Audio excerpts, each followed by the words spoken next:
படியேறி வருவோர்க்கு பயமில்லையே, பயமில்லையே, பயமில்லையே. படியேறி வருவோர்க்கு பயமில்லையே.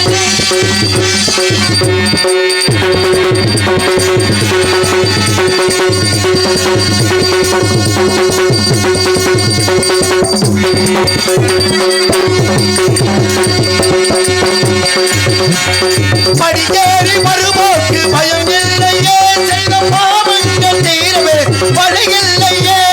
படியேறி வருவோர்க்கு பயமில்லையே, செய்த பாவங்கள் தீரவே வழியில்லையே. துணையாவதே சங்கு சக்கராயுதம், தொழுவார்க்கு அருகின்ற திருவேங்கடம், திருவேங்கடம். நாராயணா என்னும் பாராயணம், நாராயணா என்னும் பாராயணம். நலந்தாவும் தருகின்ற தேவாமிதம், தேவாமிதம்.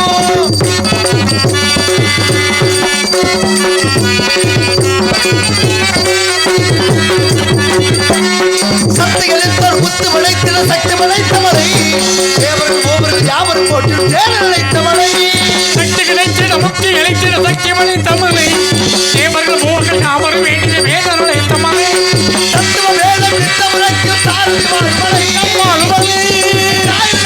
மாயவன் மாலும்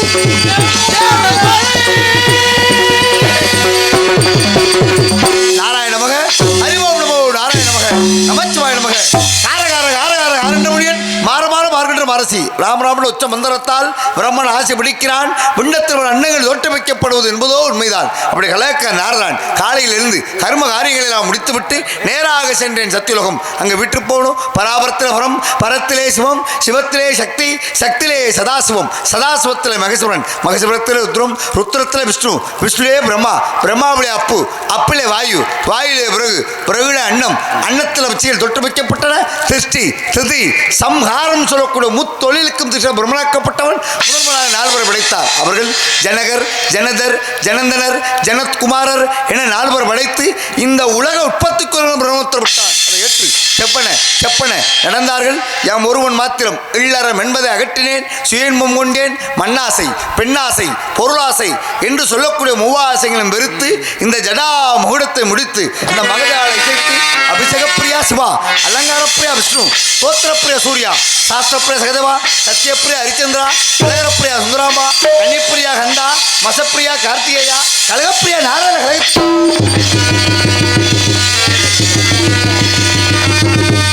கழகம்னா சாதாரண கழகம் கிடையாது.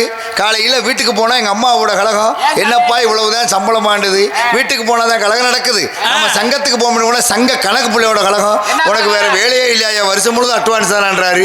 சங்கத்துக்கு போனால் தான் கழகம் நடக்குது. நம்ம நாடகம் நடக்கிற ஊருக்கு போக வண்டியில் ஏறி உட்காந்தா எனக்கும் தம்பி ஆல்ரவுண்டுக்கார தம்பிக்கும் சண்டை ஆக ஜன்னல் இருந்தால் சீட்டு வேணும்ன்றாரு. சரி வண்டியில் ஏறினா தான் கழகம் நடக்குது. நம்ம மேடைக்கு வருவோம்னு வந்தா இரவுல வள்ளியோட கழகம், இரவுலையும் கழகம், பகலிலையும் கழகம், கழகம் செய்யணும். இந்த உலகத்தை வாழ வைக்கின்ற நோக்கத்தோடு எப்படி பள்ளத்தை நோக்கி தண்ணி ஓடுதோ அது போன்ற உங்களை போன்ற நல்ல உள்ளங்களை தேடி அடியே இந்த இடத்துல வந்துட்டாலும் ஆக அதலம் இதலம் சுதலம் ராஜலம் மத்தியுலகம் சத்தியுலகம் தபுலகம் பூலகம் யமலகம் கல்லகம் ஜல்லகம் சொல்லக்கூடிய 7-14 லோகம் சென்று என் மாதா பிதாவை வணங்கி வெள்ளை கெடுத்து வெள்ளை கொண்டு வெள்ளை அரியாசனத்தில் விற்றுப்பால் எம்மை அரசரோடு சரியாசனம் அமர் வைக்கும் என் தாயே வெள்ளத்தால் அழியாது வெந்தாலும் வேகாது அள்ளு கொடுத்தாலும் குறையாது நிறை என்று சொல்லக்கூடிய கல்விக்கு அதிபதியாக விளங்கக்கூடிய எனதாய் கலைவாணி கண்டு நல்லாசைகளை பெற்றுக்கொண்டு உலகிற்கெல்லாம் செய்ய வேண்டும் தொண்டு அவசியம் நரிக்குடியில் கழகம் உண்டு. அப்படிப்பட்ட கழகம் செய்ய வேண்டும் யாரை வணங்க முடியும், எப்படி வணங்கும் என்று பார்த்தால் ஆக ஓடினேன் ஓடி வாடினேன் வாடி வருந்தினேன் மனத்தால் கூடினேன் கோடி நாடினேன் நாடி நான் எங்கும் கண்டுகொண்டேன் நாராயணா நாராயணா என்று சொல்லக்கூடிய எழுதுபாட்டன் ஸ்ரீமன் நாராயணன் அன்னுடைய ஆசையும் பெற்றுக்கொண்டு அருளாதற்கு அவ்வுலகில் இடமில்லை, பொருளாதற்கு இவ்வுலகில் இடமில்லை, அருளும் பொருளும் இல்லாததற்கு எவ்வுலகிலும் இடமில்லை சொல்லக்கூடிய எழுதுபாட்டி மகாலட்சுமி. அப்படி அஷ்டமா லட்சுமியோட அனுகிரகத்தை பெற்ற யாமும் அடைந்தேன் கைலாகிரி. அங்கே விற்று போனோம் கோயிலாவது ஏதடா குளங்களாவது ஏதடா, கோயிலும் குளங்களும் விட்டாலும் ஆவது முன்னிடத்திலே அழிவது முன்னிடத்திலே அழியாத கோலம் கொண்டாசா இங்கே இருக்கும் இந்த அடியார்களுக்கெல்லாம் அருள்வாயடா ஈசா. அவனே அந்த சதுரகிரி வாசன் அந்த கைலாச நாதனை வணங்கி கிரியா சக்தி யோக சக்தி ஞான சக்தி என்று சொல்லக்கூடிய ஆதிபரா சக்தி அவள் இல்லையே எனக்கேது கீர்த்தி என்று சொல்லக்கூடிய மதுரையிலே மீனாட்சி, காஞ்சியிலே காமாட்சி, காசியிலே விசாலாட்சி, இப்படி ஊருக்கு ஒரு உருவம் உண்டாலே அகிலாண்ட பரமேஸ்வரி, என் உள்ளம் கவர்ந்தாலே வைத்தீஸ்வரி அன்னவழி வணங்கி இந்த பூலோகத்தை அடைந்து விட்டு இந்த பூலோகமாக குறிஞ்சிலும் வாங்கினேன். இங்கே நாரதனாக நடித்துக் கொண்டிருக்கும் அருமை மாமா ஆவியூரைச் சேர்ந்த கார்த்திகேயன் அவர்களுக்கு பொன்னாட பூர்த்தி கவனிக்கப்படுகிறது. ஆக துணி கொடுத்தால் பிணி நீங்கும் என்பார்கள்.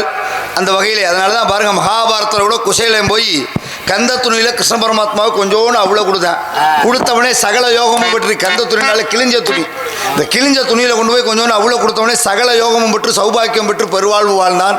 அதுபோல் வந்திருக்கும் கலைஞர் பெருமக்கள் அத்தனை பேருக்கு புத்தாடை கொடுத்து பெருமை சேர்த்த விழா கமிட்டியாளர்கள் மற்றும் சுற்று வட்டாரத்திலிருந்து வருகை தந்திருக்கும் எங்களை எல்லாம் வாழ வைக்கும் எங்களது உயிரிலும் மேலான அன்பு நாடக கலா ரசிக பெருமக்கள் அத்தனை பேருக்கு நன்றி கலந்த வணக்கத்தை தெரிவித்து நன்றி நன்றி நன்றி நன்றி கைதட்டி கௌரவப்படுத்திய அன்பு நாடக கலா ரசிகர்கள் எல்லாத்துக்கும் நன்றியை தெரிவித்து நன்றி வணக்கம்.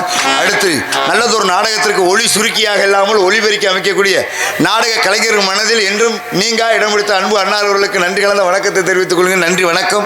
ஆக அப்படிப்பட்ட பெருமையான இடத்துல அல்லல் போம் அல்வினை போம் அன்னை விட்டு பிறந்த தொழிற்போம் போகா தீரம் போம் நல்ல குணமதியை அந்த மான்முருகனை கோபுரத்தில் விட்டுருக்கும் அந்த கணபதிகளால் ஆனால் மொத்தம் 5 கரத்தின மூசிக வாகன மகாபாரதமிழ் சொல்லுகிற நமஸ்தே பாலும் தெளிதேனும் பாகும் பருப்பு வினான்கு கலந்து உமக்கு நான் தருவேன் கோலம் செய்து உங்கக்கரிமுகத்து தூமணியை எனக்கு சங்கத்தமிழ் 3 மணக்குத்தான் என்று சொல்லக்கூடிய அந்த விநாயக பெருமானை வணங்க வேண்டும் என்று பார்த்தோமானால்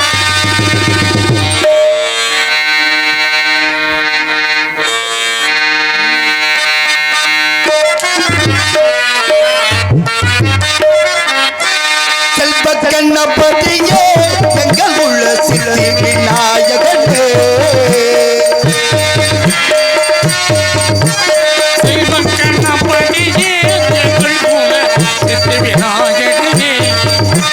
செல்வ கண்ணபதியே எங்கள் உள்ள சித்தி விநாயகனே சிவகுலத்தவ கொழுந்தே சிவகுலத்தவ கொழுந்தே சிவகுலத்தவ கொழுந்தே செல்வ கண்ணபதியே எங்கள் உள்ள சித்தி விநாயகனே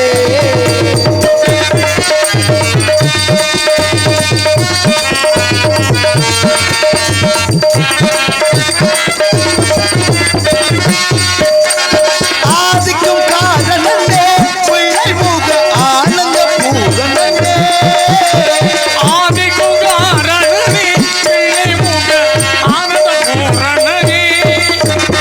ஆதிக்கும் காரணனே பிள்ளை முக ஆனந்த பூரணனே பீமனை திருப்பி வைத்து அன்பால் விமர்சனம் செய்தவனே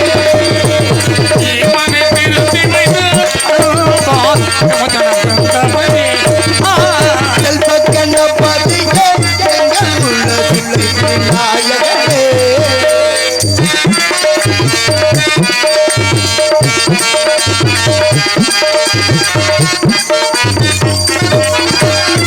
பாவனமாயவனா கட்டி கொண்ட வாழ்த்துக்கள்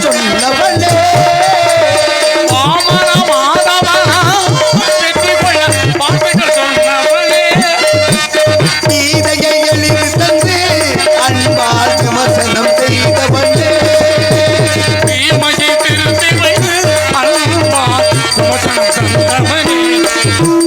செல்வ கண்ணபதியே எங்கள் உள்ள சித்தி விநாயகனே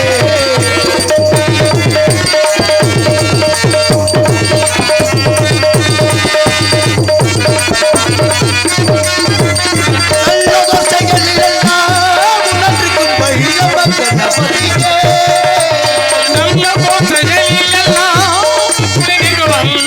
கணபதியே நல்லதோர் செயலிலெல்லாம் உணர்ந்திருக்கும்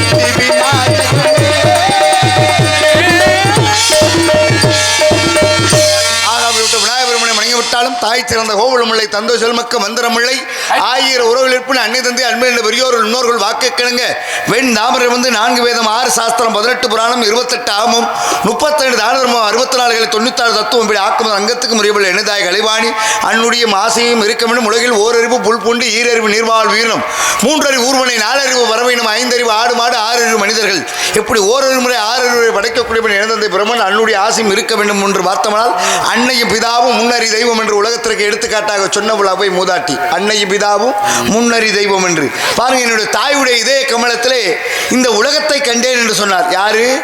இயேசுநாதர். அதே போல என் தாயினுடைய திருவடியிலே நான் சொர்க்கத்தை கண்டேன் என்றார் நபிகள் நாயகம். பார்த்தீங்களா? அப்ப இறைவன் எங்க இருக்காக? கண்ணுக்கு தெரிந்த கடவுளே தாய் தேப்பன் தானே. நாட்டில் யாராவது தாய் தேப்பனை மதிக்கிறோமா? முதல்ல என்ன எடுத்துக்கங்க. ஏன் தாய் தேப்பன் சொல்ல கேட்டா நான் ஏன் ஆவியூர்ல இருந்துங்க வாரு காரணம் பாருங்களே. ஒரு தம்பதியருக்கு கல்யாணம் பண்ணி 10-15 வருஷமா பிள்ளையே இல்லையா? 15 வருஷம் கழிச்சு ஒரு ஆண் குழந்தை பிறந்துச்சா. அந்த ஆண் குழந்தையோட மார்பகத்தில் போட்டு நெஞ்சில் போட்டு தகப்பன் சொன்னா மகனே மிதிரா மிதிக்கிறதுக்கு தானே அப்போ ஒன்று நான் பெத்தேன்னு சொன்னானா. அதே மகன் ஒரு 25 வருஷம் கழிச்சு இந்த மாணிக்க ஊரே கூடி இருக்கும்போது ஊரேறிய தூக்கி போட்டு அப்பனை நெஞ்சிலே ஒரு விட்டானா. அதே அப்பன் சொன்னா சண்டால பிள்ளை பிள்ளைல எட்டி உதைக்கவாடா உன்னை நான் பெத்தேன்னு சொன்னானா. இதுலேருந்து என்ன தெரியும்? எந்த குழந்தை நல்ல குழந்தைய மண்ணில் பிறக்கையிலே அவர் நல்லவராகவும் தீயவராகவும் அன்னை தந்தை வளர்ப்புன்னு சொன்னான். இந்த தாய்மார்கள்லாம் குழந்தைய தொட்டியில் போட்டு ஆட்டும் பொழுது என்ன சொல்லி ஆட்டணும்? மகனே நீ ஒரு டாக்டராக வரணும், போலீஸாக வரணும், இன்ஜினியராக வரணும், கலெக்டர் வரணும். அந்த குழந்தை டாக்டராகவோ போலீஸாவோ இன்ஜினியராகவோ வருமா? ஆனால் தாய்மார்கள் அப்படியே சொல்லி பிள்ளை ஆட்டுறீங்க களவாணி பேசாமல் தூங்கணும்னு சொல்ல மறுநாளே பள்ளிக்கூடத்தில் பென்சில் தூக்கிட்டு வந்துடுற. இப்படி தான் இருக்கு உலகம். இதுக்கு மத்தியில் நம்மளாம் வாழ்ந்துகிட்டு இருக்கோம். அதனால பாருங்க, ஒரு மகன் நேர்காணலுக்கு போயிட்டு வந்தானா, இன்டர்வியூக்கு வேலை தேடி போயிட்டு வந்தானா. போயிட்டு வந்தோன்னா வீட்டுக்கு வந்தோன்னா தகப்பன் கேட்டானா, போனையே என்னடா ஆச்சுன்னு கேட்டானா. தம்பிக்காரன் கேட்டானா, எங்கடா போயிட்டு வந்தேன்னு கேட்டானா. தங்கச்சிக்காரி கேட்டாளா, அண்ணே எவ்வளவுனே சம்பளம்னு கேட்டாளா. ஏன் சம்பளத்தை கேட்குறா? நாளைக்கு வந்தானே தாய் மாமனை வேட்டு போட்டு போகணும், அதனால எவ்வளவுனே சம்பளம்னு கேட்டாளா. ஆனால் பெத்த தாய் தான் கேட்டாளா, எப்போ காலையில் போனேன் ராத்திரி தாடா வீட்டுக்கு வந்த மதியம் சாப்பிட்டியாப்பான்னு கேட்டாளா. அப்படிப்பட்டதுங்க உலகத்தில் தாய்ப்பாசம் என்பதை சொல்லிக்கொண்டு ஆக இந்த இடத்துல தாய்ந்தருக்கு ஒரு பெருமை சேர்க்க வேண்டும் என்று பார்த்தோம்னால் ஆக அப்படிப்பட்ட இடத்துல பெருமையான இடத்துல பார்த்தோம்னா ஆக அதனால நண்பரோட ஒருத்தர் கேட்டார், கட்டின பொண்டாட்டிக்கும் பெத்த தாய்க்கு என்ன வித்தியாசம் கேட்டார். கட்டின பொண்டாட்டிக்கும் பெத்த தாய்க்கு என்ன வித்தியாசம்? அப்பதான் நான் சொன்னேன், தீபாவளி வந்தா 2 பேத்துக்கு உள்ள வித்தியாசத்தை தெரிஞ்சுக்கலாம். கட்டின பொண்டாட்டி வந்து மருமக, சரி, தாய் வந்து மாமியா, சரி, மாமியாக்கு மருமகளுக்கு என்னங்க? வேற ஒண்ணும் கிடையாது. தீபாவளி வந்தா 2 பேத்துக்குள்ள வித்தியாசத்தை என்ன வித்தியாசம் பாருங்களே. கட்டின பொண்டாட்டிக்கு ஒரு 5000 ரூபாய்க்கு பட்டுச்சல் எடுத்து கொடுங்களே, சரி, அப்ப கூட அவ சொல்லுவா அடுத்த வீட்டுக்காரி 7000 ரூபாய்க்கு கட்டியிருக்கா, எனக்கு வெறும் 5000க்கு தான் ஆண்டுவா. அதே பெத்த தாய்க்கு ஒரு 500 ரூபாய்க்கு எடுத்து கொடுக்கும் தாய் சொல்லுவா, எனக்கு எதுக்குப்பா 500 ரூபாய்க்கு ஒரு 200 ரூபாய்க்கு எடுத்து கொடுத்தா போதாதான்னு சொல்லுவா. அப்படிப்பட்டதுக்கு உலகத்தில் தாய் பாசம் என்று சொல்லிக்கொண்டு ஆக இந்த இடத்துல தாய்ந்தருக்கு ஒரு பெருமை சேர்க்க வேண்டும் என்று பார்த்தால் கைதட்டிய எனது உயிரிலும் மேலான அன்பு நாடகக்கலா ரசிகபுரம் அத்தனை பேருக்கு நன்றி கலந்த வணக்கத்தை தெரிவித்துக் கொண்டு ஆக அப்படிப்பட்ட தாய்ந்தருக்கு ஒரு பெருமை சேர்க்க வேண்டும் என்று பார்த்தால் தாயை நெஞ்சும் தாய்மை கடவுள் நெஞ்சும்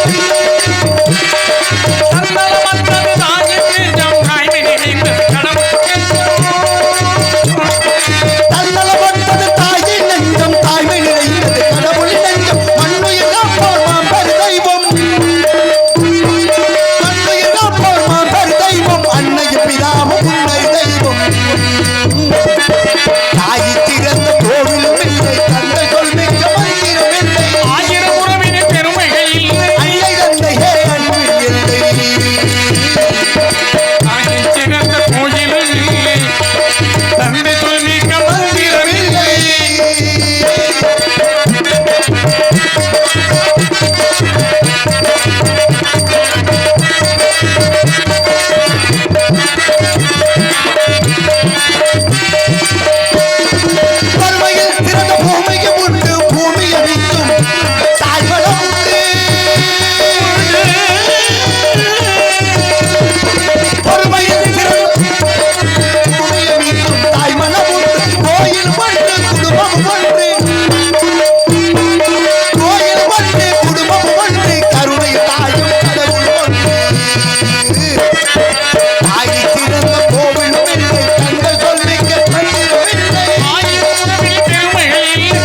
பெருமையை சேர்த்து விட்டாலும் மச்சா குருமா வராகா ராமா பலராமா பரசுராமா வாமா கிருஷ்ணா கல்கி என்று சொல்லக்கூடிய தசவதார நாயகன் இணைந்துவாற்றன் ஸ்ரீமன் நாராயணன் ஆக அவருடைய ஆசையும் இருக்க வேண்டும் என்று பார்த்தபடினால் இந்த உலகத்தில் ஒவ்வொரு மனிதனுக்கும் ஒரு ஆசை இந்த உலகத்தில் இருக்கு. காரணமார்களே, ஏன்னா மனிதனுடைய எண்ணங்கள் எல்லாம் பிரதிபலித்து விட்டால் மனிதனால் அந்த பூலோகத்தில் வாழ முடியாதுன்னு சொன்னார்கள். காரணம் ஒவ்வொரு மனிதனுக்கு உள்ள ஆசைகள் சொன்னார். ஆக ஆசையை வெறுத்தவன் பார்த்தோம்னா துறவி, ஆசை உள்ளவன் அரை மனிதன் சொன்னேன். பார்த்தீங்களா, அதில் கூட முழுமை அடையல மனுஷன். ஆசையை துறந்தவன் துறவின்னு சொல்லிட்டான். முழுமையாக துறவி ஆசையை துறந்துட்டான் பற்றற்ற ஞானின்றான். ஆனால் ஆசை உள்ள மனிதன் சொல்றேன், அரை மனிதன் தான் சொல்றேன். பார்த்தீங்களா, ஆக அப்படிப்பட்ட இடத்துல எல்லாம் இருந்துகிட்டாலும் முன்னோர்களும் சான்றோர்களும் வகுத்த வழியிலே நாமளும் செல்ல வேண்டும். ஆக அதுவே பின்பற்றும் சங்கரனுடைய இட்ட கட்டளை இதுவென்று நம்மளும் செல்ல வேண்டும் என்று பார்த்தோம்னால் ஆக அந்த இடத்துல பரந்தாமனுடைய புகழை பாட வேண்டும் என்று பார்த்தால் அதற்கு முன்னதாக பார்த்தோம்னா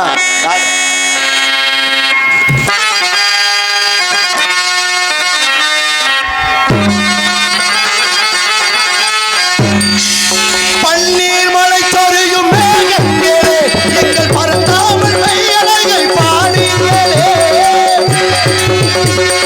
பன்னீர் மகள் சொரியும் மேகங்களே எங்கள் பரந்தாமல் பாடுங்களே. தென்கோடி தென்றல் தரும் ராகங்களே எங்கள் ஸ்ரீகிருஷ்ணமூர்த்தி புகழ் பாடுங்களே. எங்கள் ஸ்ரீகிருஷ்ணமூர்த்தி புகழ் பாடுங்களே. புகழ் கொடுத்த மூங்கில்களே எங்கள் புகழ் பாடுங்களே. பண்டாடும் கங்கை மலர் தோட்டங்களே எங்கள் மதுசூதனன் புகழ் பாடுங்களே. புகழ் கொடுத்த மூங்கில்களே.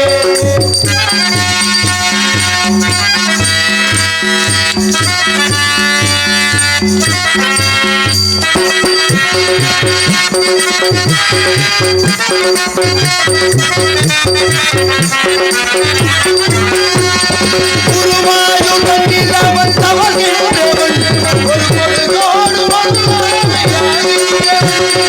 கொடியோடு திருவேங்கடத்தில் அவன் அருள்கின்றவன். அவன் அருள்கின்றவன். தீரங்கத்தில் பள்ளி கொள்கின்றவன். திருச்சி தீரங்கத்தில் பள்ளி கொள்கின்றவன். கொடுத்த மூங்கில்களே எங்கள் புருஷோத்தமன் புகழ் பாடுங்களே.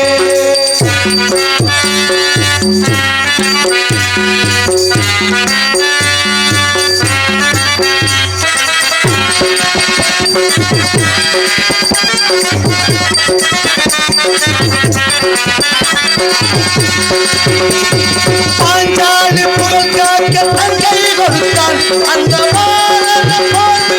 அங்கை எடுத்தான். பாஞ்சாலி புகழ் காக்க தங்கை கொடுத்தான்.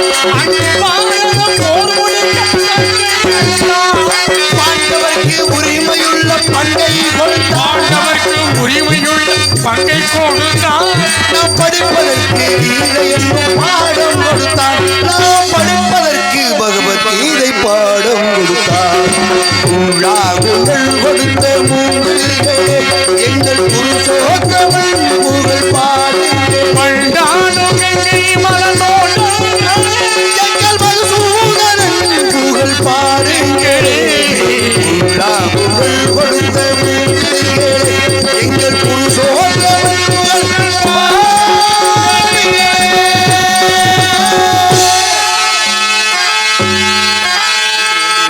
அந்த பரந்தாமன் இந்த புருஷோத்தமன் இந்த உலகம் போற்றும் முத்தமனுடைய புகழை பாடிவிட்டால் உலகம் சேமம் பெற வேண்டும் என்ற நோக்கத்தோடு பார்த்தோம்னால் ஒவ்வொரு நாட்டிலும் ஒரு வகையான பிரச்சனை.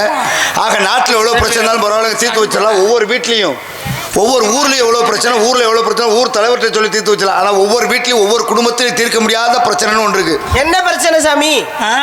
ஏத்தா உங்க ரெண்டு பேத்துக்கு எப்படி நாடக மேடம் முன்னாடி உட்காந்து பொறணி பேசும்போது நேர்த்திக்கிடனா என்ன பேசுறீங்க? நானும் வந்ததுலேருந்து பார்த்துக்கிட்டு அவங்க பேசுறது எனக்கு கேட்குது, நான் பேசுறது அவங்க கவனிக்கல கவனிக்கிறாங்க. ஆக அப்போ ஒவ்வொரு குடும்பத்தில் தீர்க்க முடியாத பிரச்சனைன்னு ஒன்று இருக்கு. என்ன பிரச்சனை? அதான் மாமியா மருமக பிரச்சனை. மாமியா மருமக பிரச்சனை. ஆமா, நாட்டில் எவ்வளவு இருந்தாலும் தீர்த்து வச்சிடலாம், ஊர்ல எவ்வளவு பிரச்சனை இருந்தாலும் நம்ம தீர்த்து வச்சிடலாம்.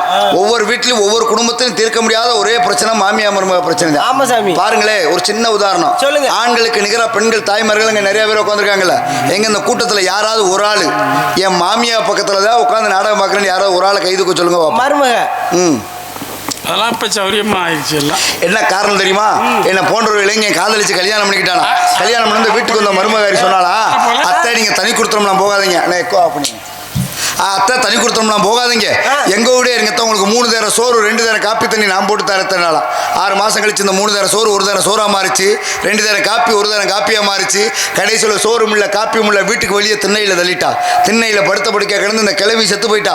செத்த கிளவியை தூக்கிட்டா. ஆனா கிளவி படுத்துக்கிட்டு இருந்தாத்தீங்களா, அந்த இடத்துல ஒரு பாயும் தலகாணி மட்டும் கிடந்துச்சா. இதை போய் இந்த பேரம்புள்ள போய் மடிச்சு சுருட்டி எடுத்துக்கிட்டானா. அப்பதான் பாருங்க இந்த மருமகாரி போய் மயனை சத்தம் போட்டாளா, ஏன்டா கிளவியே செத்து போயிட்டாளா, ஏன்டா அந்த பாயும் தலகாணி எடுக்கிறேன்டாளா. அப்பதான் மயங்காரன் சொன்னானா, இல்லம்மா நாளைக்கு உனக்கும் தேவைப்படும்லம்மா, நீ இங்கே தலைமா வரப்போறேன்டானா. அப்போ தான் உணர்ந்தாலாம், ஆகா மாமியாவுக்கு சோறு விடாமல் கொண்டு விட்டோமேன்றது. இதெல்லாம் நீங்கள் சிரிக்கணுமே கைதட்டணுமேன்றக்காக சொல்லலை, கொஞ்சம் சிந்திச்சு பார்க்கணும். காரணம் இந்த உலகத்தில் ஒவ்வொரு மனிதனுக்கும் ஒரு வகையான ஆசை இந்த உலகத்தில் இருக்குது. நடந்து போகிற மனுஷனை கூப்பிட்டு கேளுங்களேன், நடந்து ஒரே உனக்கு என்னையே ஆசைன்னு கேட்டால் ஒரு சைக்கிள் இருந்தால் நல்லா இருக்குமென்னு அவனுக்கு ஆசை. ஆனால் சைக்கிளில் ஒரே உனக்கு என்ன ஆசைன்னா ஒரு பைக் இருந்தால் நல்லா இருக்குமென்னு அவனுக்கு ஆசை. ஆனால் பைக்கில் ஒரே உனக்கு என்ன ஆசைன்னா ஒரு கார் இருந்தால் நல்லா இருக்குமென்னு அவனுக்கு ஆசை. ஆனால் காரில் ஒரு இப்படா உனக்கு ஆசைன்னா நான் ஒரு தடையாவது ஃப்ளைட்டில் போகணும் அவனுக்கு ஆசை. இப்படி ஒவ்வொரு மனிதனுக்கு ஒரு ஆசை இந்த உலகத்தில் இருந்துட்டாலும் நடந்து போகிற மனுஷன் என்ன நினைக்கணும் தெரியுமா, நம்மளுக்கு கீழே எத்தனை பேத்துக்கு கால் இல்லாமல் கை இல்லாமல் ஆண்டவன் படைச்சிருக்கான், நமக்கு நல்ல கைகால் சோத்தை தானே கொடுத்துருக்கான்னு சொல்லி அந்த ஆண்டவனுக்கு நன்றி சொல்லணுமா. அப்படி யாரும் நன்றி சொல்கிறோமா? உனக்கும் கீழே உள்ளவர் கோடி நினைத்து பார்த்து நிம்மதி நாடுனா யார் யார் நிம்மதியாக இருக்கான். ஆம்பளை பிள்ளை வெத்தவனுக்கெல்லாம் சொத்து சுகம் சேர்த்து வச்சு வீடு வாசல் கட்டி வச்சு பொருளும் அவனுக்கு ஆசை. பொம்பளை பிள்ளை வெத்திருக்க அந்த மிருதங்காருக்கெல்லாம் படிக்க வச்சு எப்படியாவது இந்த மணிக்கு லட்சணமான மாப்பிள்ளைக்கு கட்டி கொடுக்கணும்னு அவனுக்கு ஆசை. ஊரில் நிறைய பேத்துக்கு 12 மணிக்கு திறக்கிற கடையே ஒரு 10 மணிக்கு திறந்தா நல்லா இருக்கும்னு அவனுக்கு ஆசை. தெரிஞ்சா தெரிஞ்சுக்க, தெரியாதால் தெரிஞ்சால்கிட்ட கேட்டு தெரிஞ்சுக்க. நாடகம் என்னமோ 45,000 ரூபா, அதை கெடுக்கிறது ஒரு 145 ரூபாயத்தான் இருக்கு. தெரிஞ்சா தெரிஞ்சுக்க, தெரியாதாலும் தெரிஞ்சால்கிட்ட கேட்டு தெரிஞ்சுக்க. ஆக இப்படி ஒவ்வொரு மனிதனுக்கு ஒரு ஆசை இந்த உலகத்தில் இருந்துட்டாலும் அப்படிப்பட்ட இடத்துல மூவாசை ஒருத்த நாரத மகரிஷி. ஆக இந்த இடத்தோட சிறப்பை எடுத்து சொல்லணும்னு பார்த்தோம்னா, லட்சம் வச்சிருந்தா பேரனுங்க, கோடி வச்சிருந்தா செத்ததுக்கு அப்புறம் லட்சாதிபதி எப்படா தூக்கணும்னு சொல்லி கேட்பேன், இல்லை கோடீஸ்வரன் எப்படா தூக்கணும்னு சொல்லி கேட்பேன். அதுக்குள்ள நம்மளுக்கு கொஞ்சம் கொஞ்சம் மாட்டாடுறேன், நான் பெரியாளா நீ பெரியாளா, சந்திச்சு பார்ப்போமா நின்று பார்ப்போமா எதிரடா பார்ப்போம்னு கேட்குறேன். காரணம் பாருங்க, 2 பேரும் நடந்து போயிட்டு தானா. நடந்து போகும்போது காலில் போட்டிருந்த செருப்பு அந்து வச்சான். அந்த உடனே பக்கத்தில் வீட்டில் வச்சு, ஐயா நடந்து வந்தேன் புது செருப்புங்க அந்து வச்சு, இதை உங்கள் வீட்டு வாசலில் வச்சுக்கிறேன், நான் திரும்பி வரும்பொழுது எடுத்துக்கிறேங்கன்னு சொன்னான். அதுக்கு அந்த வீட்டுக்காரர் சொன்னாராம், தாராளமாக வச்சுட்டு போங்க தம்பி, எடுத்துக்கங்க தம்பின்றாரா. அதே போல் 10 நாள் கழிச்சு 2 பேரும் நடந்து போகிறேன். நடந்து போகும்போது கூட வந்தவனுக்கு மாரடப்பு வந்து செத்து போயிடுறேன். அப்போ தான் செருப்பு வச்சு பாருங்க, அதே வீட்டில் வச்சு சொன்னானா, ஐயா எனக்கு செருப்பை வச்சு எடுத்து நான் தாங்க, என் கூட வந்து ஒரு மாரடப்பு வந்து செத்து போயிட்டாரு, கொஞ்சம் நேரம் அந்த புணத்தை உங்கள் வீட்டு வாசலில் வச்சுக்கிறவான்னு சொல்லி கேட்டானா. அதுக்கு அதே வீட்டுக்காரன் சொன்னானா, முதல்ல தூக்குடா முதல்ல புணத்தாங்கிட்டு நான். அதுலேருந்து என்ன தெரியுது, அந்த செருப்பு இருக்க மரியாதை மனிதனுக்கு கிடையாது. மனிதா நீ ஒரு புயலா காட்டிடந்த புயலா வெறுமன் பாண்டம் தானடா, தூங்கும்போது வாங்க மூச்சு சுழி மாறி போனாலும் போச்சு, இன்றைக்கு ஆழ்வார் நாடு நாளை கையில் எடுப்பார் ஓடு, இந்த உடல் ஒன்றுக்கும் மிதவாத கூடு, நீ இருக்குமிடமோ சுடுகாடு எண்ணிப்பாரடா மனித வாழ்க்கையே பெரிய வெக்கக்கேடு என்று பாம்பன் சுவாமிகள் சொன்னார். ஆனால் யார் யா கேட்குறேன், நம்ம ஆளு கொஞ்சம் நெஞ்சம் ஆட்டாடுறேன், நான் பெரியாளா நீ பெரியாளா, சந்திச்சு பார்ப்போமா நின்று பார்ப்போமா எதிரடா பார்ப்போம் எது வரைக்கும் நான் கேளுங்க.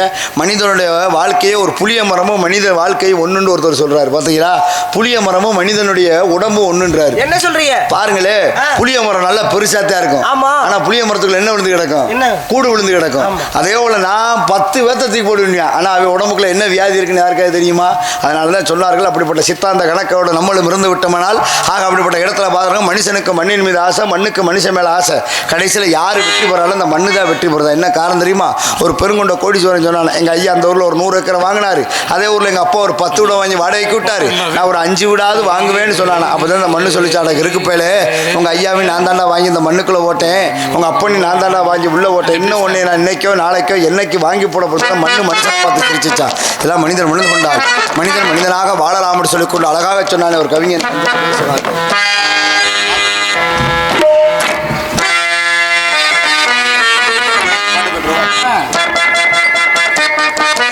ஆத்துக்கு பக்கம் ஆத்து சுரக்கிற ஊத்துக்கு பக்கம் யாரோ வச்ச திண்ணு, அது நம்பி இருக்குது மண்ணு, அடிதானாக வளர்ந்த மரம் பாரம்மா, ஒரு தாயாரு தந்தை யாரு ஊரம்மா.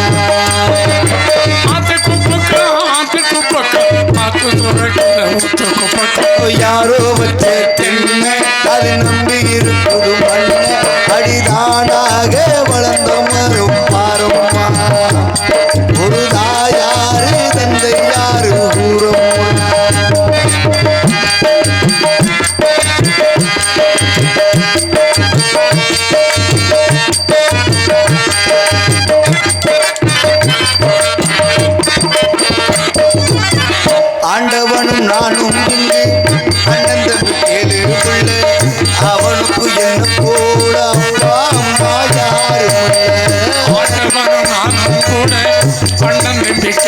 பொண்ணு அவனுக்கு என்ன போல அப்பா அம்மா யாரும் இல்லை.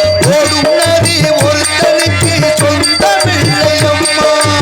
ஓடும் நதி ஒருத்தனுக்கு சொந்தமில்லை அம்மா. அந்த ஓட்டை வீட்டுக்காரனுக்கு சொந்தமில்லாம் சும்மா.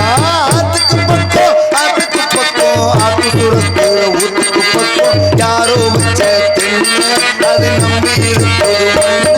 அடிதானாக வளர்ந்த மரம் அதில் தாயாரு தந்தை யாரு ஊரம்மா.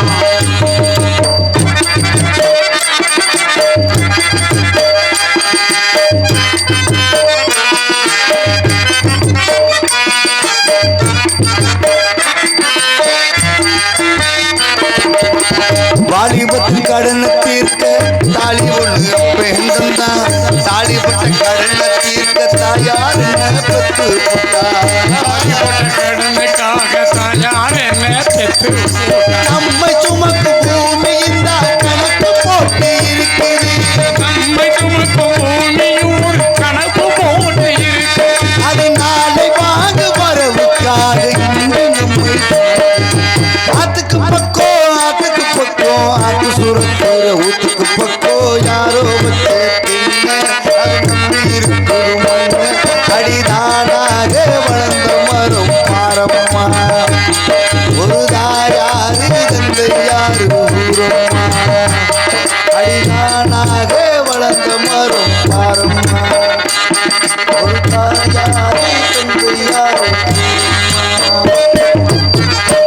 ஆக இப்படி மண்ணு மக்கள் இணைந்து விட்டால் நன்றி நன்றி கைதட்டி கௌரவப்படுத்திய அன்பு நாடக கலா ரசிகர்களுக்கு அத்தனை பேருக்கு நன்றி கலந்த வணக்கத்தை தெரிவித்துக் கொண்டு ஆக இப்படி மண்ணு மக்கள் இணைந்து விட்டால் என்ன அற்புதமான இடம் இந்த குறிஞ்சிலம். இந்த குறிஞ்சிலத்தை பார்க்கின்றது ஆளரசு வேம்புகளும் அடந்தமலை சோலைகளும் பூத்துக்குழுங்கும் பூஞ்சோலையும் பார்க்கின்ற பொழுது இந்த நெளிவாடுவதற்கு எனக்கு பூஞ்சோலையிலே தங்க வேண்டும் என்ற ஒரு ஆவல் துணிகின்றது. ஆனால் நான் மட்டும் தனியாக போனால் அந்த இடத்துக்கு சிறப்பாக இருக்கும். ஆக அப்படிப்பட்ட பெருமையான இடம் இந்த பூஞ்சோலை. இந்த பூஞ்சோலையை பார்த்து வர்ணிக்கணும்னு சொன்னால் எல்லாரும் சொல்றதை சொல்லிட்டா ஆவியூர்ல இருந்து கார்த்திகை நான் வந்ததுக்கு பெருமை கிடையாது. அதனால ஆவியூர் கார்த்திகை வந்தார் தனி சிறப்பாக சொன்னா இருக்கணும். 12 ஆண்டுக்கு ஒரு முறை இருக்கக்கூடிய குறிஞ்சி மலர் இருக்கு இந்த குறிஞ்சிலம் தான். 12 ஆழ்வார்கள் 4வது ஆழ்வார் உபரநாராயணன் பிறந்த இந்த குறிஞ்சிலம் தான். அதே போல மாந்தோப்பு பார்த்துருப்போம், தென்னந்தோப்பு பார்த்துருப்போம், வாழைத்தோப்பு பார்த்துருப்போம், புளியந்தோப்பு பார்த்துருப்போம். ஆமா ஆக அப்படிப்பட்ட இடத்துல பார்த்துட்டோம்னா ஆனால் அந்த குறிஞ்சிலத்தோட சிறப்பை சொன்னா எல்லாரும் சொல்றதை சொல்லிட்டோம்னா ஆக அப்படிப்பட்ட இடத்துல பார்த்துட்டோம்னா மூங்கில் மர தோப்பை யாராவது பார்த்துருக்கீங்களா? மூங்கில் மர தோப்பில் வண்டிகள்லாம் துவாரமிட்டு வீசக்கூடிய தென்றல் காட்டில் பகுதியில் வாழக்கூடிய மக்கள் அவங்க காதலை எப்படி வெளிப்படுத்துறாங்க தெரியுமா? ஏன்னா மூவாசை வருத்த நாரத மரிசி காதலை பற்றி பேசுகிறாருன்னு நினைக்க வேணாம். தம்பி அழகரு சாமி யாரையாவது காதலிச்சிருக்கீங்களா? அந்த வாய்ப்பே இல்ல சாமி. வந்ததையும் நழுவ விட்டேன். இப்போதைக்கு உங்களுக்கு கிடைச்சது இந்த ஆட்டுத்தோல் மாட்டுத்தோல் தான். ஆமா இப்போதைக்கு இதுதான் நல்லது. அண்ணே யூடியூப் எடுத்துக்கிட்டு இருக்கீங்களே, நீங்கள் யாரையாவது காதலிச்சிருக்கீங்களா? இல்லை, ஒன்றும் இல்லை. நிறையா டெலிகாஸ்ட் பண்ணுறீங்க, உங்களுக்கு ஒன்றும் அமையலை. கடைசி வரைக்கும் இங்கே ஜூம் பண்ணிக்கிட்டு தான் தர்றீங்க. விட்டுருவோம். உட்காந்து நாடகம் பார்க்குறீங்களே, நீங்கள்லாம் யாரையாவது காதலிச்சிருக்கீங்களா? சொல்கிறவங்கள பற்றி பிரச்சனை இல்லை. ஆனால் சொல்ல முடியாமல் அப்படி புன்னகையா சிரிக்கிறீங்க பார்த்தீங்களா, அங்கே தான் பிரச்சனையே இருக்குது. நிறைய குண்டா செடியை உடச்சிருக்கு. ஏன் உங்களால் வாயை திறந்து சொல்ல முடியலை? காரணம் நீங்கள் சிரிக்கிறத வச்சு நான் கணிச்சுக்கிட்டேன் எத்தனை பேர் குடியை கெடுத்துருப்பீங்க, எத்தனை பேர் குண்டா செட்டியை நறுக்கியிருப்பீங்க. காரணம் என்ன காரணம் சொன்னால் காலையில் வீட்டில் சோறு கிடைக்காது. அதனால் உங்களால் வாயை திறந்து சொல்ல முடியாது. காதல்னா முதல்ல என்னன்ற முதல்ல தெரிஞ்சுக்கணும். காதல்னா முதல்ல அன்பு. அன்புன்ற காதல் எங்கே இருக்கணும்? பாருக்குள் நல்ல நாடு நம்ம பாரத திருநாடு, நம்ம இந்திய திருநாட்டு மேலே முதல்ல அன்புன்ற காதல் இருக்கணும். அதுக்கு மேலே பார்த்தோம்னா இரவுண்டு பார்க்காம, பகலுண்டு பார்க்காம, வெயிலுண்டு பார்க்காம, மழையுண்டு பார்க்காம, படியுண்டு பார்க்காம நம்ம நாட்டு எல்லை பகுதியில் இருக்கிற இந்திய ராணுவ வீரர்கள் அவங்க மேலே அன்புன்ற காதல் இருக்கணும். அதுக்கு மேலே பார்த்தோம்னா யாதும் ஊரே யாவரும் கேள்வி சொல்லி உலக ஐநா சபையில் 553 நாடுகள் ஐநா சபையில் நம் தாய்மொழியாம் தமிழ் மொழி அந்த உலகத்திற்கே பரிசாட்டினாரே. தென்கோடி ராமேஸ்வரத்தில் பிறந்தாரே ஐயா ஏபிஜே அப்துல் கலாம் ஐயா சொன்னது போல நம் தாய்மொழியாம் தமிழ் மொழி மேலே அன்புன்ற காதல் இருக்கணும். அதுக்கு மேலே பார்த்தோம்னா பொண்டாட்டி தாலியை பேங்கில் வச்சாலும் இந்த நாட்டுக்கே சோறு ஓடுவன்றானே இந்த தமிழக விவசாயிகள் அந்த தெய்வத்தின் மீது அன்புன்ற காதல் இருக்கணுங்க. அதுக்கு மேலே பார்த்தோம்னா எண்ணென்ப ஏன எழுத்தென்ப விரண்டு கண்ணென்ப வாழும் உயிருக்கு கல்வி கரையில கற்போர் நாள் சில மிள்ளத்தின் இனிமலை சொல்லி கல்வியை போதிக்கிறாருங்க வாத்தியார். அந்த வாத்தியார் ஸ்தானத்தில் இருக்கக்கூடிய இசை கலைஞர் பெருமக்களே மேலையெல்லாம் அன்புன்ற காதல் இருக்கணும். அதுக்கு மேலே பார்த்தோம்னா தோல்வி மாறலி தூக்கி போட்டு சுமக்கிறாம இருக்க தகப்பை அந்த தகப்பை மேலே அன்புன்ற காதல் இருக்கணும். அதுக்கு மேலே பார்த்தோம்னா உந்தி சரியாக 300 நாள் தவம் இருந்து நம்மளெல்லாம் பெற்றெடுக்கிறவங்க என்ன பெற்ற ஆத்தா மருகளை பார்க்கறதுக்காக உட்காந்துருக்கீங்களே அந்த தாயின் மீது அன்புன்ற காதல் இருக்கணுங்க. நாட்டிலே யாரையா தாயை நேசிக்கிறான், கருவில் கொண்டவளை நேசிக்க மறந்துட்டு தெருவில் கண்டவளை நேசிக்கிறானே. இங்கே ஒரு பிள்ளையை பார்க்குறேன் பண்ணேன், நரிக்குடி பஸ் ஸ்டாப்பில் போய் ஒரு லைட்டை இன்ஸ்டாகிராம் ஐடி கேட்டுக்கிட்டு இருக்கேன். இதுக்கு இடையில போகும்போது வாட்ஸ்அப் நம்பர் கிடைக்குமான்னு எதிர்பார்த்துக்கிட்டு இருக்கேன். நம்ம ஐடி வந்து ஆவியூர் கார்த்திகைன்றது நம்ம ஐடி. ஆமாம், அதனால அப்படிப்பட்ட இடத்துல பெருமையான இடத்துல பார்த்துட்டு போனால ஆக அதனால தான் பார்த்துக்க. முன்னாடி போனால் முட்டுறாங்க, பின்னாடி போனால் உதைக்கிறாங்க. இதில் இருக்கிற இடத்துல நான் இருக்க இடம் தெரியாமல் போகணும்னு நான் ஆசைப்படுறேன். ஆக அப்படிப்பட்ட இடத்துல பெருமையான இடத்துல எதற்காக இதை சொன்ன இந்த தாயின் மீது அன்புன்ற காதல் வேணும்ன்றது. இந்த உலகத்தில் பாருங்க எல்லாத்துலயுமே கலைப்படம் இருக்கா, கலைப்படம் இல்லாத எதுவுமே கிடையாது. காரணம் பாருங்க, தாயுடைய கொங்கையில சுரக்கிற பாலில கூட கலைப்படம்ன்றியா பாத்தீங்களா? சொல்றேன், நிரூபிக்கிறேன். காரணம் பாருங்க, எதற்காக இதை சொல்றேன் தெரியுமா? அப்ப இந்த உலகத்துல கலப்படமே இல்லாத ஒண்ணு இருக்குன்னா தாயுடைய அன்பு இருக்கு பாத்தீங்களா? இந்த அன்பு ஒண்ணுதான் உலகத்துல கலப்படம் இல்லாத 100% உண்மையானது தாயுடைய அன்பு தானா. காரணம் பாருங்களேன், என்ன காரணம்னா இந்த தாய் ஒருத்தி தான் பாருங்க, தகப்பன் கூட பிள்ளைய பார்த்தது ஆம்பளை பிள்ளையா பொம்பளை பிள்ளையான்னு பார்த்ததுக்கு அப்புறம் தான் அன்பு காட்டுவாங்க. ஆனா பெண்ணன் போல் தாயன் போல் அப்படி இல்லை. அந்த குழந்தைய திசுவுல சுமக்கும் பொழுது, கருவுல சுமக்கும் பொழுது அது மேல அன்பு காட்டுவாளாம். பிறண்டு படுத்தா பிள்ளைக்கு வலிச்சிருமோ, ஐயோ உருண்டு படுத்தோம்னா பிள்ளைக்கு ஏதாவது ஆயிருமோன்னு சொல்லி கருவுல சுமக்கும் பொழுதே அன்பு காட்டக்கூடியவள் தாய். இந்த உலகத்துல உண்மையான ஒன்று அன்பு இருக்குன்னா அது தாயும் பாசம் மட்டும்தானா.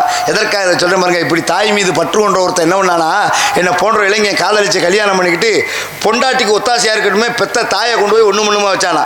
இதை புரிஞ்சுக்கிற தெரியாத மருமகன் என்ன பண்ணிடுறா, இந்த மாதிரி உங்க அம்மா நாளைக்கு காலையில இந்த வீட்டில் இருந்துச்சுன்னா நான் எங்க அப்பா வீட்டில் இருப்பேன்னாலா. ஏன்டி உனக்கு ஒத்தாசையா இருக்கத்தானடி எங்க அம்மா வச்சேன்னு சொன்னானா.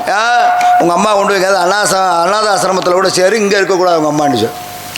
இவன் என்ன ஊருக்கு அசிங்கம் போட்டு ஐயோ குடும்பம் கெட்டு போயிருமேன்னு சொல்லி பெத்த தாய் என்ன பண்ணினா, ஆகா 10 திங்கள் ஈண்டெடுத்த தாய்டா, எறும்பு கடிக்காம ஈ வைக்காம நம்மளை பெத்தெடுத்த தாய் அதை கொண்டு போய் அநாதாசிரமத்தில் சேர்க்க சொல்றாளேன்ட்டு மன வருத்தத்தோட கொண்டு போய் தாயை கொண்டு போய் அநாதாசிரமத்தை போய் சேர்த்துட்டு வீடு திரும்பும்போது பாருங்க ஒரே சந்தோஷமா வர்றா. கட்டின முன்னாடி பார்த்தா புருஷன் இவ்வளவு சந்தோஷமா இருக்கக்கூடாது.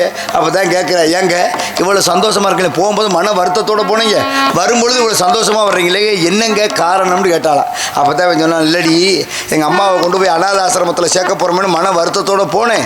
ஆனால் அங்கே போய் பேச்சு துணைக்கு யார் இருப்பாங்களா இருக்க மாட்டாங்களா என்னமோன்னு நினச்சிக்கிட்டே போனேன். ஆனால் அங்கே போனதுக்கு அப்புறம் தான் தெரிஞ்சுக்கிட்டேன், 3 நாளைக்கு முன்னாடியே உங்க அண்ணன் கொண்டு வந்து உங்க அம்மா விட்டுட்டு போயிட்டானா.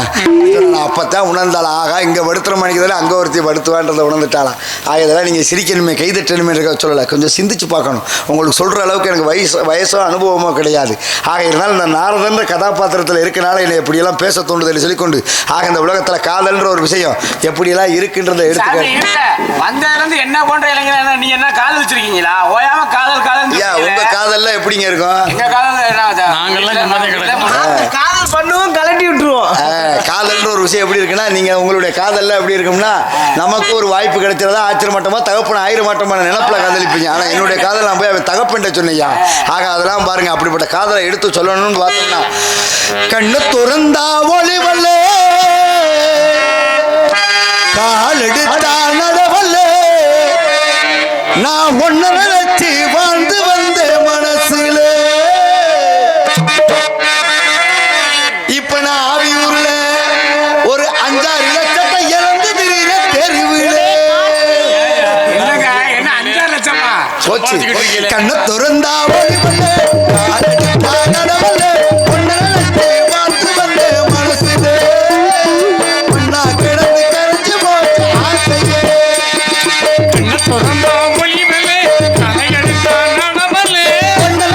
வாழ்ந்து வந்த மனசுல மறைஞ்சு போச்சு ஆசை.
கசிந்து கண்ணீர் மல்க ஓதுவார் தம்மை உயிர்த்தெழுத வேதம் 4 நாதன் நாமம் நமச்சிவாய வாழ்கவே நிறைவு காதல் கொண்டார்கள் 63 நாயன்மார்கள். அதனால இந்த உலகத்தில் 63 நாயன்மாருக்கு பெருமை.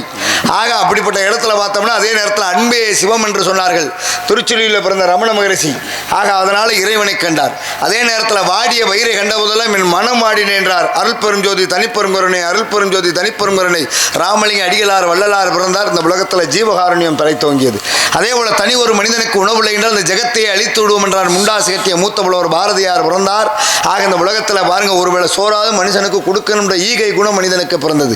அதே நேரத்தில் பார்த்தோம்னா முன்ன இட்டத்தி முப்புறத்திலே விண்ண இட்டத்தி தென்னிலங்கையிலே அன்னை இட்டத்தி அடிவயிற்றிலே நானும் இட்டத்தி மூழ்க மூழ்க வேண்டு பெத்த தாய்க்காக பச்சை வாழை மட்டை எரிச்ச இந்த தமிழ்நாடு. எங்கேயாவது பச்சை வாழை மட்டை தீப்பிடிச்சு எரியுமா? எரிஞ்ச இந்த தமிழ்நாடு. எப்பொழுது? பூம்புகார் பட்டினத்திலே 9 கோடிக்கு சொந்தக்காரர். அந்த நாளையிலே 9 கோடி வச்சிருந்தாரு. இன்னைக்கு 1 கோடி வச்சிருந்தாலே சொல்லிடுவேன். அடுத்து இந்த தொகுதியில் திருச்சுழி தொகுதிக்கு நான் தாண்டா எம்எல்ஏன்றியான். ஆனால் 9 கோடி வச்சிருந்த பட்டினத்து செட்டியார் என்ன பண்ணார் தெரியுமா? தன்னுடைய மகன்கிட்ட பொன் பொருளை கொடுத்து போய் என்ன பண்ணு வைரம் வைடூரியம் முத்து பவளம் எல்லாம் வாங்கிட்டு வாடான்னு அனுப்பிச்சி விட்டார். போன மகன் நல்லபடியாக தான் வாங்கினேன். ஆனால் வீடு திரும்பும்போது கொஞ்சம் கல்வர் பயம். அந்த காலத்தில் இந்த சாணியெல்லாம் தட்டி வரட்டி வச்சிருப்பா பார்த்தீங்களா? இந்த வரட்டியில் என்ன பண்ணி இந்த வைரம் வைடூரியம் முத்து பவளம் எல்லாத்தையும் பதிச்சு எடுத்து வீட்டுக்கு எடுத்துகிட்டு வரேன். வந்த மகன் வந்த செய்தி கேட்டு வாசலுக்கு ஓடி வந்தார் பட்டினத்தார். மகனை பார்த்தோன்னே என்ன கேட்டிருக்கேன், நேரத்துக்கு நேரம் சாப்பிட்டாடா போன வேலை நல்லபடியாக முடிச்சாடான்னு கேட்டிருந்தா பிரச்சனை இல்லை. வீட்டுக்கு வந்து வாசலில் மகனை பார்த்தோன்னே எங்கே வைரம் வைடூரியம் முத்து பவளத்தை எங்கடான்னு கேட்டார். அப்போ தான் பெத்த மகன் சொன்னேன், ஏப்பா காசு காசுன்னு அழுகிற காதற்ற ஊசியும் கடவர வாராதுன்னு சொல்லி உடைச்சவனே வைரமும் வைடூரியமும் முத்து பவளமும் சிந்தி செதறி ஓடியது. ஆனால் பட்டினத்தாருடைய கண்ணுக்கு அது தெரியல. பெத்த மகன் சொன்ன வார்த்தை காதில் ஒழிச்சிச்சான். பார்த்தீங்களா? காதற்ற ஊசியும் கடவர வாராதுன்னு சொன்ன ஒரு வார்த்தை காதில் ஒழிச்சிச்சு. அப்படின்னா என்ன அர்த்தம் தெரியுமா? இந்த துணி கிழிஞ்சிருச்சுன்னா தப்பம் பார்த்தீங்களா ஊசி, இந்த ஊசியில் கொண்டை உடஞ்சி வச்சுன்னா எதுக்காவது ஆகுமா? எதுக்குமே ஆகாது. அந்த உடஞ்ச ஊசியை கூட சுடுகாடுவோம் போது எடுத்துகிட்டு போக முடியாது. இப்போ ஏப்பா காசு காசுன்னு அழைகிறேன்னு சொல்லி போடுறேன். ஆக பெத்த மகனே இந்த வார்த்தை சொல்லிவிட்டான். இதுக்கு மேலே நம்ம இந்த சொத்து பத்து வீடு வாசல்லாம் யாருக்கே சம்பாரிச்சோம்னு தெரிஞ்சு உடனே காவி உடை தரித்து வீட்டை விட்டு புறப்பட்டார் பட்டினத்தார். புறப்பட்டோடனே பின்னாடியே ஓடி வந்து கணக்கு பிள்ளை கேட்குறாரு. அங்கே இருக்க கணக்கு பிள்ளை கேட்குறாரு, கஜானாவில் இருக்க கணக்கு பிள்ளை, ஐயா நம்மகிட்ட இவ்வளோ சொத்து பத்து நகை நட்டு பாத்திரம் வண்டை எல்லாம் இருக்கே, இதெல்லாம் என்னையா வண்டன்னு கேட்டாரா. அப்போ தான் பட்டினத்தார் உடனே சொன்னாரா, எல்லா நகை நட்டு எல்லாத்தையும் அழிட்டு வந்து தெருவில் ஓடுறான்டாராம். பார்த்தீங்களா?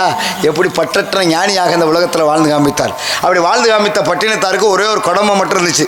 பெத்த தாய்க்கு தகனம் பண்ண வேண்டிய கடமை, பெத்த தாய்க்கு கொல்லி வைக்க வேண்டிய கடமை மட்டும் இருந்துச்சு.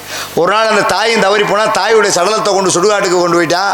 கொண்டு போனவுடனே பாருங்கள், தாயுடைய சடலத்து மேலே விறகு அடிக்க வச்சுட்டா யாரா கொல்லி வைக்கிறது கேட்குறப்ப தக்க சமயத்தில் வந்து நின்றார் பட்டினத்தார்.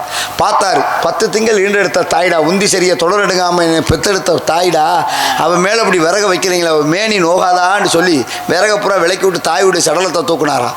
ஊரே பார்த்து சிரிச்சிச்சு. அப்படி பெருங்கொண்ட கோடீஸ்வரர் இப்படி பைத்தியமாக போனானையான்னு சொல்லி. அப்போ தான் பாருங்க, உடனே பக்கத்தில் கதளி தோப்பு இருந்துச்சா. கதளினா என்னது? வாழைத்தோப்பு. அந்த வாழைத்தோப்புல இருந்து பச்சை வாழை முட்டையை பூரா எடுத்து கொண்டு வந்து அடுக்குனாராம். தாயுடைய சடலத்தை மேலே தூக்கி வச்சாரா. ஊரே பார்த்து உண்மையாகவே இந்த ஆளுக்கு பைத்தியம் தாண்டா பிடிச்சிருச்சு, எங்கேயாவது பச்சை வாழை மட்டை தீ பிடிச்சி எரியுமா சொல்லி ஊரே பார்த்து சிரிச்சப்ப பாருங்க, கையில் கொல்லிக்கட்டையை பிடிக்கல, கொல்லிக்கட்டையில் தீயும் பற்ற வைக்கவில்லை. ஆனால் பாடினார், முன்ன இட்டத்தி முப்புறத்திலே பொன்ன இட்டத்தி தென்னிலங்கையிலே என் அன்னை இட்டத்தி அடிவெட்டிலே நானும் இட்டத்தி மூழ்க மூழ்க வேண்டும். பெற்ற தாய்க்காக பச்சை வாழை மட்டை தீ பிடிச்சி எரிஞ்ச இந்த தமிழ்நாடு. அப்படிப்பட்டது பெருமையானது இந்த தமிழ்நாடு. ஆக அப்படிப்பட்ட தமிழ்நாட்டிலே தொண்டை மண்டலத்திலே வந்திருந்தோமானால் ஆக வந்திருக்கக்கூடிய இடமே சமத்துவபுரம். இடத்துடைய பேர் என்ன பேரு? சமத்துவபுரம். இந்த சமத்துவத்தை உலகத்திற்கு முதலாக எடுத்துக்காட்ட சொன்னவரே யாரு தெரியுமா? அவர் தான் ஆதிசங்கரர் என்று சொல்லக்கூடியவர். ஆதிசங்கரர் தான் சொன்னார், இங்கே யாரும் உயர்ந்தாலும் தாழ்ந்தாலும் கிடையாதுயா, எல்லாருமே மனுஷால் தான், எல்லாருமே ஒன்றுன்னு சொல்லி சமத்துவத்தை கொண்டு வந்தவர் அவர் தான். பாருங்க, சைவம் வைணவம் கானாபத்தியம் கௌமாரம் சாப்தம் சொல்லக்கூடிய 6 வகையான சமயங்களை இந்த உலகத்திற்கு எடுத்துக்காட்ட சொன்னவர். இந்த ஜாதி மதங்கள்லாம் முன்னுதலாக வந்து எழுதி கொடுத்தவரே அவர் தான். ஆதிசங்கரர் தான் முதலாக தொகுத்து வழங்கினவர் இந்த 6 வகையான சமயங்களை. அப்படி வளர்ந்த ஆதிசங்கரர் ஓடக்கூடிய கங்கையிலே நீராட புறப்பட்டு போறார். போனவர் பாருங்க, அவங்க ஐயா துணி துவைக்கிறாரு, அவங்க அப்பா துணி துவைக்கிறாரு, அதுக்கப்புறம் அவனும் துணி துவைச்சுக்கிட்டு இருக்கான். இப்படி 3 தலைமுறையா துணி துவைச்சுக்கிட்டு இருக்க ஏகாலி ஒரு இடத்துல துணி துவைச்சுக்கிட்டா அந்த இடத்துக்கு ஆதிசங்கரர் நீராடுறதுக்காக போறாரு. அங்க இருந்து ஒருத்தர் என்ன பண்றாரு, ஒரு அந்தனர் என்ன பண்ணிடுறாரு, ஐயா ஆதிசங்கரர் ஸ்நானம் பண்றதுக்காக வர்றாரு, கங்கையில குளிக்கிறதுக்காக வர்றாரு, கொஞ்சம் துணிமணி அழுக்கு துணிமணி எல்லாத்தையும் எடுத்துட்டு அப்புறப்படுத்துறாங்க போடான்னு சொல்லி போறாரு. சொன்ன உடனே பாருங்க, சரி சுவாமிகள் வர்றாருன்னு சொல்லி பண்ணி என்ன பண்ணிட்டு அழுக்கு துணிமணியை பூரா அள்ளிக்கிட்டு எடுத்துக்கிட்டு ஓரமா போயிடுறான். போன ஏகாலிக்கு பாருங்க மனசுல ஒரு எண்ணம் ஏற்படுது. என்ன ஏற்படுது தெரியுமா? வரக்கூடிய ஆதிசங்கரரை கொஞ்சம் தொழுவன் கையெடு கையெடுத்து கும்பிட்டுறோம், நேரில் பார்த்து அவருடைய ஆசீர்வாதத்தை வாங்கணுமே இவனுக்குள்ள மனசுக்குள்ள தோணுன உடனே என்ன பண்ண தெரியுமா, அங்க இருந்து போய் கூட்டத்தில் இருந்த அந்த நேரங்களை விலைக்கு விட்டு, ஐயா நான் சுவாமிகளை தரிசிக்கணுமோ கொஞ்சம் விலைக்குங்கன்னு கேட்டுப்புறேன். அப்பதான் அங்க உடனே சொல்லிப்பேன், நீ வந்து தரிசிக்கிற எட்டி நின்று தரிசிடான்னு சொல்லிப்பேன். சொன்னப்ப அப்பதான் அந்த ஏகாளி சொல்றேன், நான் துணித வைக்கிற கங்கையும் அவர் நீராடுற கங்கையும் ஒண்ணுதானே, அப்புறம் எப்படிங்க மனுஷன்ல உயர்ந்தவன் தாழ்ந்தவன் இருக்கணும் எல்லாருமே ஒண்ணுதானேன்னு சொல்லிப்படுறேன். ஆக அப்பதான் உணர்ந்தார். அவன் சொன்னதுல என்னையா தப்பு, அவன் துணித வைக்கிற கங்கையும் நம்ம நீராடுற கங்கையும் ஒன்னா இருக்கும்போது மனுஷன்ல எப்படியா உயர்ந்தவன் தாழ்ந்தவன் இருக்கீங்க, எல்லாமே சமத்துவம் தானே என்று சொல்லக்கூடிய அப்படிப்பட்ட பெருமையான இடம் சமத்துவபுரத்துக்கு நாம் வந்திருந்தோமானால், ஆக எமது கழகத்திற்கு ஏதாவது வழி கிடைக்குதா, இங்கேயும் சமத்துவத்தை ஏற்படுத்தணும்னா கழகம் கிடைக்கணும், இந்த உலகத்தை வாழ வைக்கின்ற நோக்கத்தோடு சத்தம் ஆலோலம் சோ அழகான கானம், அற்புதமான கானம். இது போன்ற கானத்தை இது வரைக்கும் இந்த வட்டாரத்திலே காணும். ஆக அலைமகள் கலைமகள் மலைமகள் சொல்லக்கூடிய மும்மகளுக்கு மருமகளாய் விளங்கக்கூடிய திருமகள் இந்த இடத்திலே திணைக்காவல் செய்து கொண்டிருக்கின்றாள். அன்னவள் யாருக்கு தகுந்தொன்று பார்த்தால் கந்தன் கடமன் சண்முகன் சடாச்சரன் ஓராறுமுகன் ஈரார்கரன் குக்குடகதாரி எம்பெருமான் முருகப்பெருமானுக்கு உகந்தவள் இந்த பெண்மகள் என்பதிலும் எல்லளவும் சந்தேகமில்லை. அப்படிப்பட்ட பெண்மகளை சந்திக்க வேண்டும், எமது கழகத்தை பற்றி சிந்திக்க வேண்டும் என்று பார்த்தோமானால், ஆக எம்பெருமான் முருகப்பெருமான் என்ற பெண்மகளை சேர்க்கணும். எதற்கு வந்தா, ஏன் வந்தா, எப்படி வந்தா, என்னெல்லாம் பண்ணிட்டு வந்தா, இவ என்ன பண்ணிக்கிட்டு என்ன பண்ண போறவ, எங்க போறன்ற எல்லா விவரமும் எனக்கு தெரிஞ்சிட்டாலும், ஆக சொல்வது அடியனுடைய கடமை, கேட்பது உங்களுடைய பொறுப்பு என்பது இடத்துல நீங்களா இருக்கீங்க. காரணம் இந்த கந்தபுராணம் மட்டும்தான் சொல்றதும் புண்ணியம், கேட்கறது புண்ணியம். காசு பணம் வச்சிருக்க மகராசன் கோவிலில் தர்ம காரியங்களை பண்ணி புண்ணியத்தை பெறலாம். இந்த காசு பணம் இல்லாத ஏழை வாழைகள்லாம் புண்ணியத்தை பெறணும் இல்லையா? அப்போ என்ன பண்ணணுன்ற கதை மூவேந்தர் சபையிலே மும்முரசு கொட்டியது நாடகக்கலை. அதை படித்தவனும் பாமரனும் பார்க்க வேணும் என்பதற்காக தான் தவதரு சங்கரதாஸ் சுவாமிகள் முறையான 67 நாடகத்தை எழுதி வச்சு எல்லோரும் பார்த்து எல்லோரும் புண்ணியத்தை பெற வேண்டும் என்பதற்காக தான் இந்த வள்ளி திருமண நாடகத்தை மேடைக்கு கொண்டு வந்தார். அப்படிப்பட்ட வள்ளி திருமண சாரம்சப்படி முருகன் கோயிலுக்கு போனோம்னா முருகனை போனோடனே முருகன் முகத்தை பார்க்கக்கூடாதான், முதல்ல கையில் வச்சிருக்க வேலை பார்க்கணுமா. வேலை வணங்குவதே வேலை, அந்த வேலை வணங்குவதனால் சோலைமலை கிழவனுக்கு வரங்களை அள்ளி தருவதே வேலை என்று ஒருத்தர் பாடினார் பார்த்தீங்களா. ஆக அப்படிப்பட்ட வேலை வணங்கணும்னு முருகன் கையில் இருக்கிறது ஞானவேல். ஞான வேலை பார்த்தால் ஞானம் பிறக்கும், ஞானம் பிறந்து விட்டால் ஞான கடவுளுடைய அனுகிரகம் நமக்கெல்லாம் கிட்டும். ஆக இன்னும் கொஞ்சம் நேரத்தில் பிரம்மமுகூர்த்த வேலையிலே வருவார் முருகப்பெருமான். எம்பெருமான் இந்த இடத்துல காட்சியளிப்பார். அப்படிப்பட்ட முருகப்பெருமானை பார்த்தோம்னா நம்மளை பிடித்த பிணியெல்லாம் நீங்கும். பிரம்மமுகூர்த்த வேலையிலே எம்பெருமான் முருகப்பெருமானை வணங்கணும். இப்போ 4 to 6 மணிக்குள்ள முருகனை வணங்கணும்னு வச்சுக்கோங்களேன். திருச்செந்தூரில் போய் 1 மாட்டு பாலை கொண்டு போய் முருகனுக்கு வேலுக்கு அபிஷேகம் பண்ணால் குழந்தை பிறக்குதா பார்த்தீங்களா. அதிசய உலகத்தில் நிறைய நிகழ்ந்தது நிறைய இருக்கு. வாய் பேசாத குமரகுருபர் கொடிமரத்துக்கிட்ட இருந்து 48 நாள் 5 வயசு வரைக்கும் வாய் பேசவே இல்லை குமரகுருபர். தாயின் தப்புன்னு கோயில் கொடிமரத்துக்கிட்ட உட்காந்து இந்த குழந்தை பேசலைன்னா நாங்கள் கடலில் விழுந்து சாவோம்னா பின்னாடியே குழந்தை ஓடிச்சு. அம்மா அப்பா முருகா முருகா என்று சொன்னனால அந்த உலகத்திற்கு மீனாட்சி பிள்ளைத்தமிழ் கிடைத்தது. அருணகிரிநாதர் தன் நாவலே தன்னையும் அறியாமல் என்ன சொன்னார், முருகான்னு ஒரு வார்த்தை சொல்லிவிட்டார். நம்மளாம் தடிக்க விழுந்தோம்னா ஐயோண்டுவோம் அம்மாண்டுவோம் அப்பாண்டுவோம். அவர் கோயில் கோபுரத்தில் சாக போனவர் கோயில் கோபுரத்தில் கை நழுவி கால் நழுவி கீழே விழுவும் பொழுது தன்னையும் அறியாமல் தன் நாவலே முருகா என்று சொன்னார் பார்த்தீங்களா. அவங்களுக்கு தெரிஞ்சு சொல்கிறவனும் இருக்கியா, தெரியாத சொல்கிறவர்களையும் ஆட்கொள்ளக்கூடியவர் இந்த கலியுக கடவுள் எம்பெருமான் முருகப்பெருமான். அப்படிப்பட்ட முருகப்பெருமானுக்கு வள்ளியை சேர்க்கணும், அதன் மூலமாக கழகத்தை சுமக்கணும்.